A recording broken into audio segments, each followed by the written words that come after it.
Dear participants, AGBU Armenian Virtual College and Chess Academy of Armenia are greeting you in our third Pan-Armenian Chess Camp and Tournament. Today is the first day of our camp, and Susanna Gaboyan, who is a two-time Armenian chess champion and Women International Master, will give a very informative and interesting masterclass. Note that active participants will receive certificates at the end of the camp, and hope you'll enjoy. Susanna, you can start. Okay, thank you, Mone.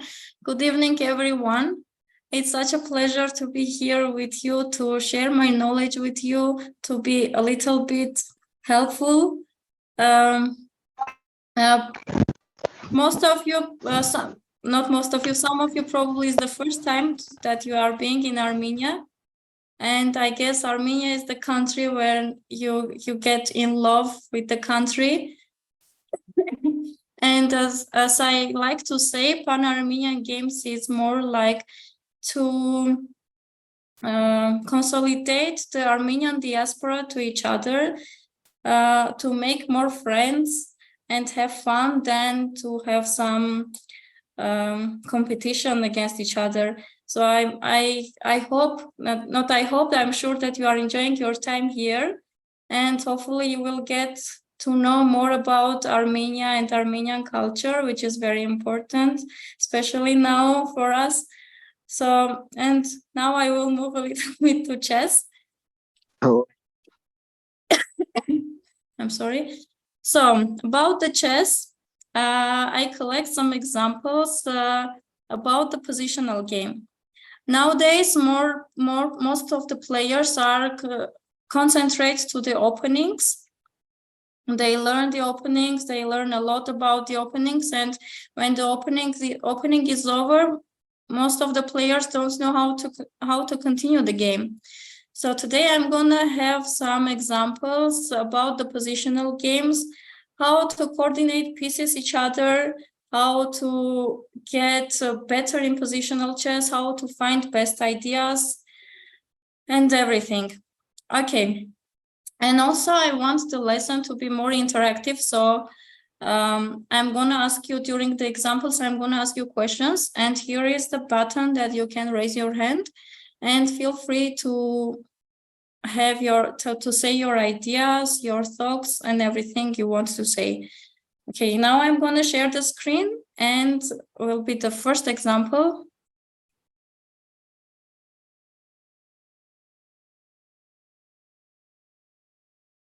Oh, sorry, I will share it again.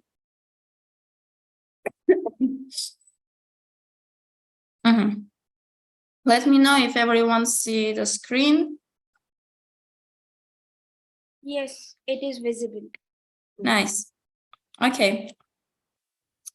So first, let's try to evaluate the position. Whose position is better and why?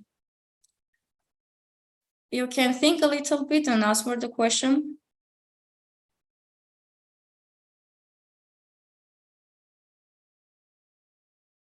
Okay, I see there's some hands. You can. I know the chocolate. Sorry?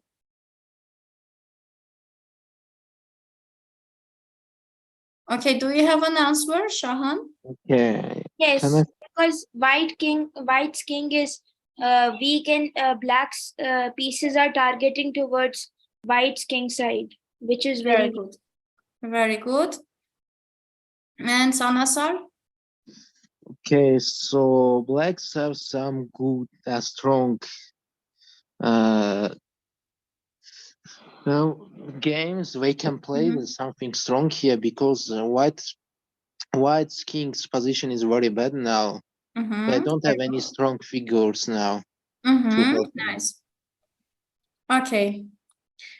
Nice. Everything you mentioned is correct. Okay. The main difference in this position is that the king's situation, as you mentioned, the white king's is more open and it's more weak than black's king, which is very, very important in chess. And also the second very important thing is that we have all same pieces, except that we have the bishop and white has a knight. So, and as we know, the bishop plays much stronger when the game goes on the queen side and at the same time on the king side. So in this case, bishop can defend our king like it does now and attack opponent's king. So it does two work in this position. It defends us and attacks. And as white now has a knight, for white it's difficult to have a knight and defend the king side and also attack to our king side.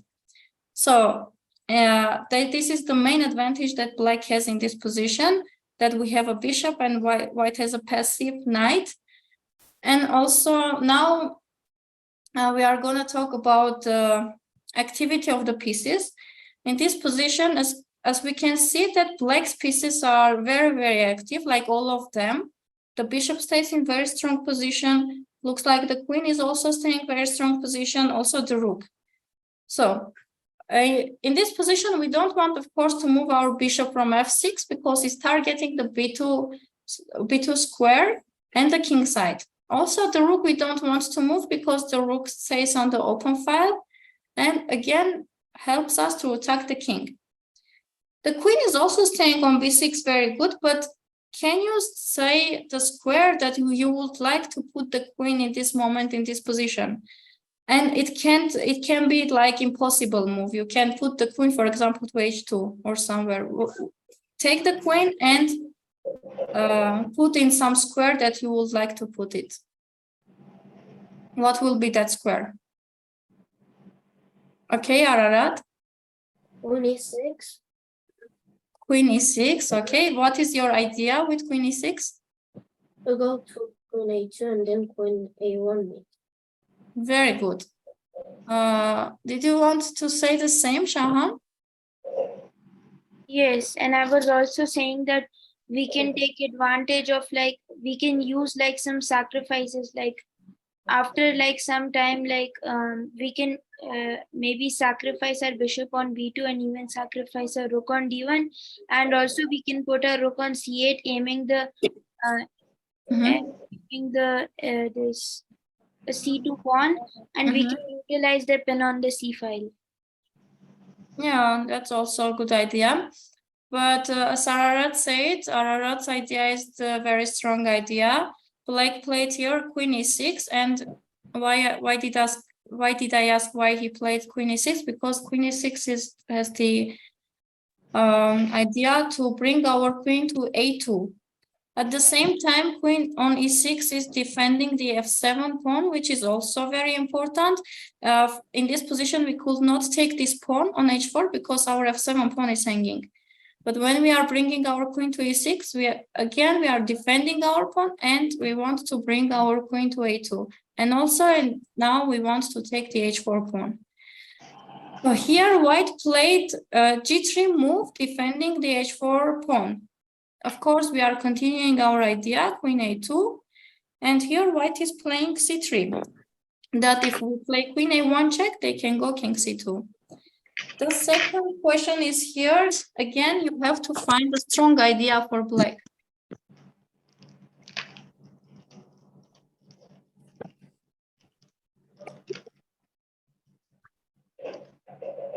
Okay, Ararat. Bishop g7, bishop h6. Wow, very good. That's very impressive that you find this idea very quickly. Yeah, bishop g7 is a very strong idea. So as long as white played c3, now our bishop is not staying really strong here because this pawn is closing our bishop's diagonal. So we are changing our bishop's place. We play bishop g7. And also our idea is that after bishop h6 check, we want, after king c2 move, we want to make rook d2 checkmate. So that's why here white plays rook f2 move to defend from rook d2. Now bishop h6, king c2. Now black wants to bring the queen to b3 to give a check.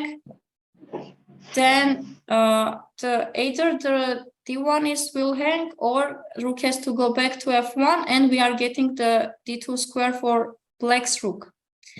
Here was a good idea to play a5 and a4, then queen b3 check, but black decided.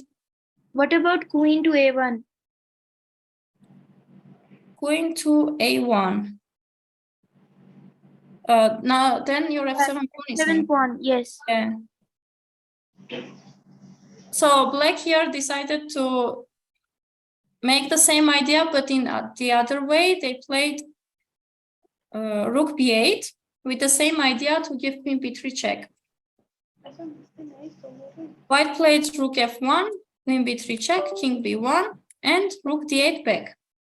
Because now the rook d2 is very strong threat, and rook f2 is not working anymore because the d1 knight is hanging. Also, what is the rook's d2 idea? That we want to go rook d2, rook c2, and rook c1 checkmate. This is the idea of black. That's why here white tries to use the last chance. They are playing g4, that if we play rook d2, white is going to play g5 and close our bishop's diagonal. Of course, we are not allowing white to do that. We take first, queen g4, and then rook d2. And now white has no chance to defend from rook c2 and rook c1 checkmate. The only chance is to play, for example, queen e4, but now we are getting just a piece, and of course we are going to win this position in the end with piece up position. Okay, what was the most important part in this example? That black brought all pieces in the most strong squares for the pieces and used all pieces for the attack. And each move for black has had an idea. So queen e6, queen a2, bishop g7, bishop h6, rook to b8, then again back to d8. This was all about improving the position of the pieces. Let's move on to the next example. Not this one. Okay, this one. Again, let's try at first to evaluate the position and say whose position is better or bad, or why it's better.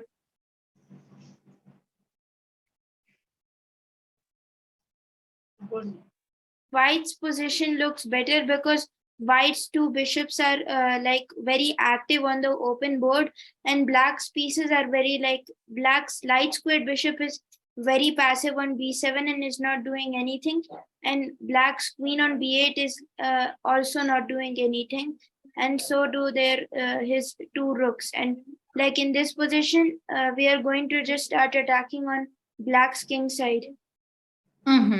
Very good. The last idea you mentioned, that we are going to attack black's king side, that was very good. And can you tell us what way we can do it? Okay, Ararat. Queen a4, queen a4. Queen a4, what is the idea? To go to queen a4 and then queen h7. Very good. Now, by the way, this game is playing Tigran Petrosyan, the world champion, against Vasily Smyslov, who is also a world champion. As Ararat said, yeah, queen a4 here is the strongest idea. And as you know, in these cases, those bishop and queen battery is better when the queen is forward and bishop is behind of the queen. So if we have the opposite side, like queen on d3 and bishop c2, and then queen h7 will be a checkmate. But in this case, bishop h7 will be just a check. So as again, Ararat has mentioned, we are going to play queen a4 with the idea to bring the queen e4 and with a threat queen h7 mate. Also, not only queen e4, we want also to play queen g4 here. And here black played rook fd8. That if you play queen g4, black will have a chance to defend with bishop f8 move. Here Petrosyan continues queen e4. Oh, yes. Now, of course, we are threatening queen h7 check and queen h8 checkmate. g6 the only move. And queen g4. Now, of course, you know what is the white threat, right? Yes, bishop cross g6, pawn cross g6, queen cross g6, and then we have too many threats. Very good. And then it's obviously it's gonna be checkmate very soon. Yes. Yeah, we want to take bishop g6. That's why black played here h5. We move out, of course, we don't want to exchange our queens because we are attacking on the king side and we need our queen. We play here queen h3. Can you say what is the idea of white next move? Bishop cross g6, pawn cross g6, queen cross e6, and then there is a checkmate soon. That's also an idea. Yeah, that can work too. And also, white wants to play g4 move, just simply g4 and crush the king pawn structure of the king side. Here, black played f5, bishop c4. From now on, I don't want to continue the game because it lasted like some like 10, 20 moves more.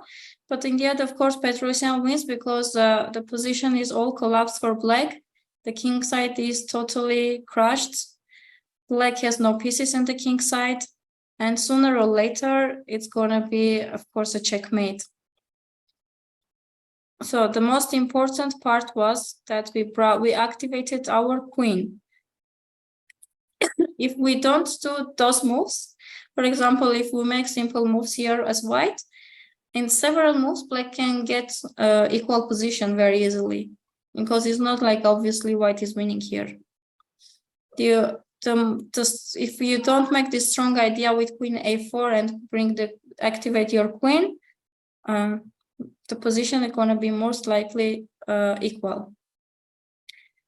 Okay, let's move on to the next example. It's this one.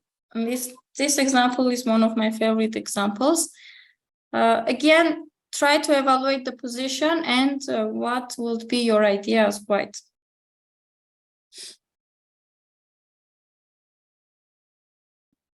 Yeah.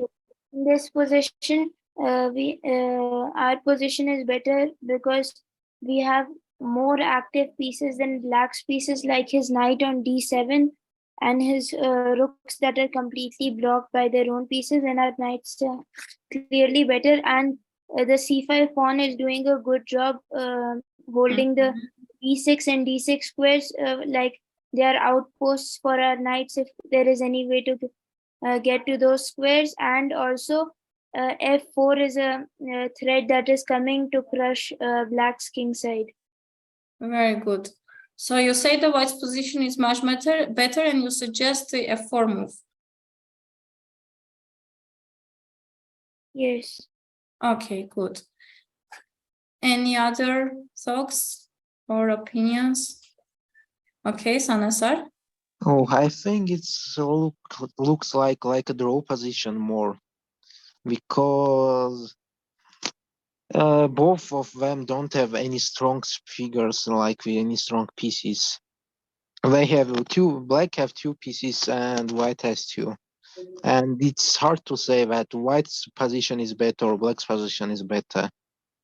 It looks like a simply draw game. Yeah, you say like the position is equal. And do you have any idea for white here? No. Okay, nice. Thank you. Ararat? Knight c1, knight d2 f4. Knight c1 and what? Knight d2 f4. Wait, which knight to c1? Knight b c1, knight d2 and f4. Okay, and how do you evaluate the position? A little bit better for white. Better for white. Can you explain why? Because they have the f4 move. The f4 move is Okay. Sanasar? Oh, sorry, I forgot to raise Okay. down my hand. Okay, now it's my turn to explain. So the position is, I would say much better for white, actually, because what is most important advantage we have here is the space advantage because of the c5 pawn that Shahan mentioned. The c5 pawn is super strong. It closes the bishop, black's bishop, the knight, and everything, and controls the b6 and d6 very important squares. Because of this pawn, actually, white's position is much better because it gives a lot of space advantage. But now it's not enough to win the game. The c5 pawn is only not enough. In what pieces position you would like to improve here? I will also go back to your ideas about the f4 move. I would say why I don't like it much, because your f4 move is will give a bit game to black to open the position to take ef4, and then he opens up the bishop, then the knight will be opened. So f4 idea is a bit complicated. In this case, I think it's not a really good idea. Let's think more about the pieces. Which piece would you like to move somewhere else?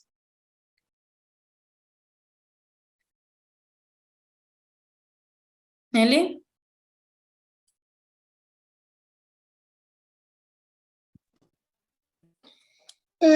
Bishop to D2, then to R5. Very good. Yeah. Good job, Nelly. Bishop d2 is a very strong move here. The only black piece is staying like kind of, we can say, active. It's not really active, but okay, let's say like that because it stays in the open file. It's the rook on d8.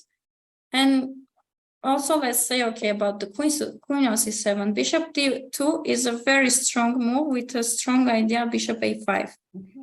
Now we are moving the all pieces in this diagonal.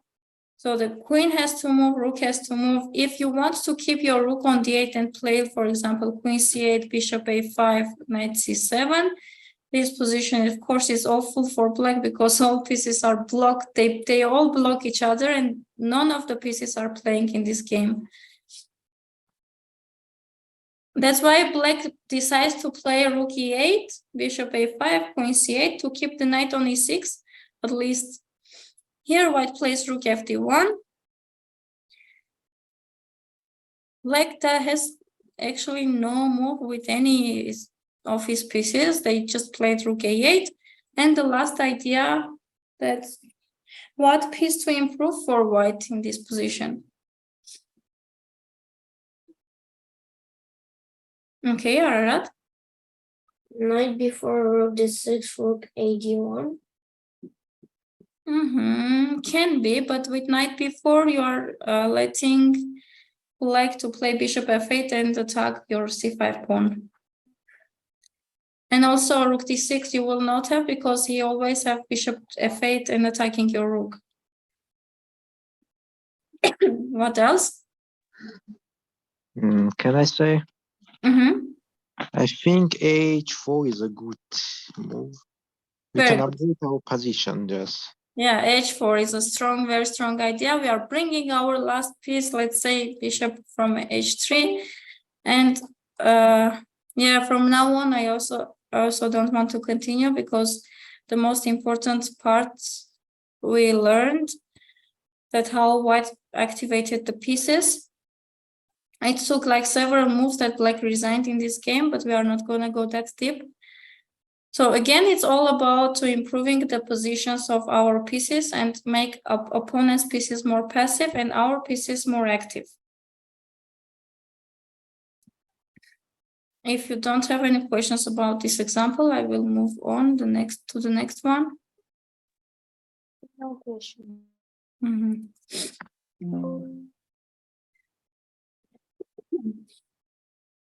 Okay, this will be probably our last example for today. This is also one of my favorite examples. Again, your task will be to evaluate the position and say some idea or something how you would continue the game.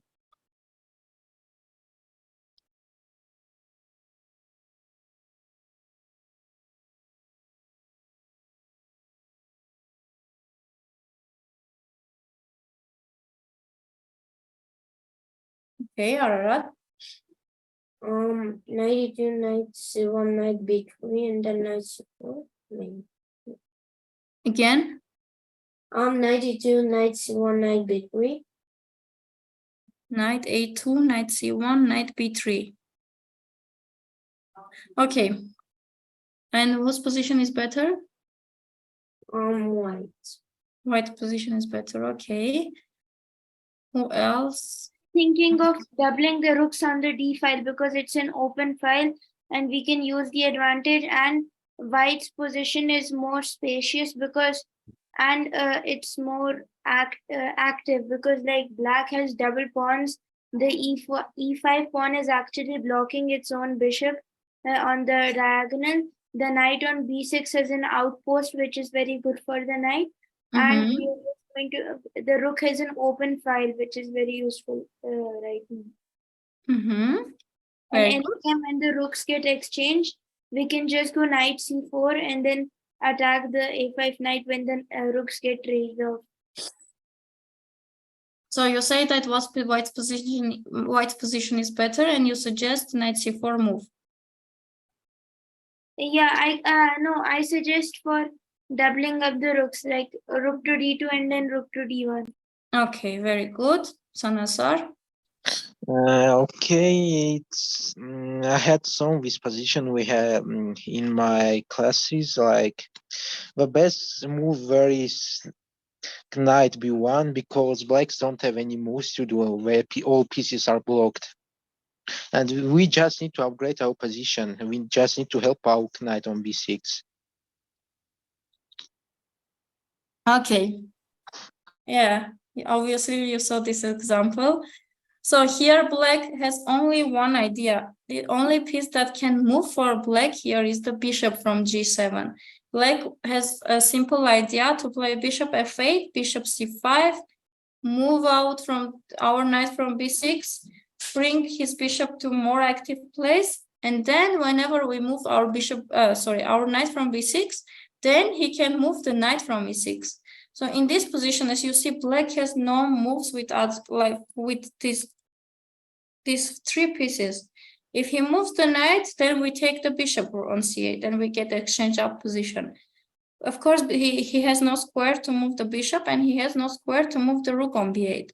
So we block three pieces for black, and probably the whole job is doing the knight on b6. If our opponent can remove our knight from b6, then it will be much easier for him, and it's gonna be activate very quickly his pieces with knight d4 move, exchanging the bishops from light square bishop, and then accidentally or immediately we are going to have a equal position from much better position. Okay, as I guess the Sanasar said correct answer. Yeah. As Sanasar said, yeah, the knight b1's idea is that we bring our knight to c4 to defend our knight on b6 to stay there forever, because the knight on b6 keeps busy the black's three pieces. It blocks the three pieces, let's say. Knight b1, very strong move with a very strong idea. Black still played bishop f8. Knight c2, of course, bishop c5 and knight c4. And now if black takes bishop b6, we are going to take, of course, knight b6. And again, black's position is totally, I can say, is lost, because three pieces are not moving. Then we are going to activate our pieces more, improve our position with doubling the rooks and everything. Let's see how the game ended. Bishop takes b6, knight takes b6. The only piece that left for black that he can move is the king, so king f8. Rook d2, doubling the rooks. Of course, king e7, rook d1, rook f8. He has no other piece to move. And now actually black wants to play f5, but here knight c8 move is winning immediately. Rook c8, rook d7 check, sorry, then bishop e6. Okay, it's like now we can say that white exchanged the strong pieces against the weak pieces, but now it's very concrete that white is winning immediately. If the king takes on e6, what we are going to do? Rook d1 to d6 checkmate. Very good. Rook d6 will be the checkmate. And if pawn takes on e6, now the last move, let's find the strongest move. Can I say Shahan? Yeah. Rook to h7. Okay. Any other options?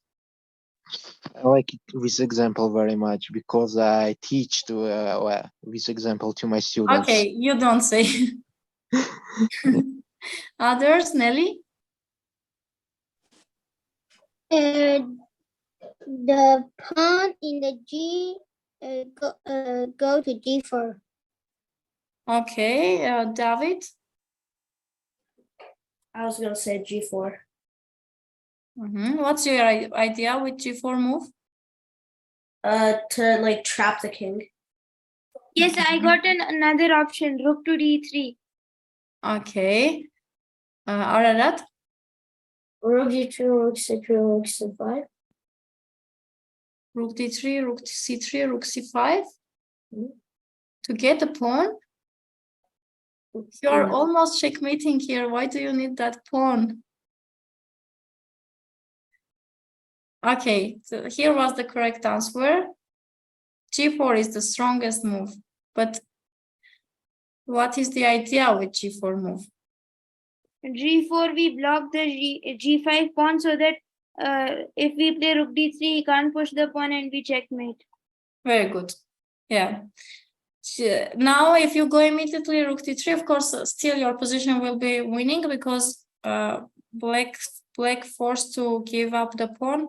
Still, white's position is totally winning, but after G4, it's much easier because black has no move to stop Rook d3 and Rook f3 checkmate. The only move is to play Rook d8, but of course that we are gonna be Rook up and winning position.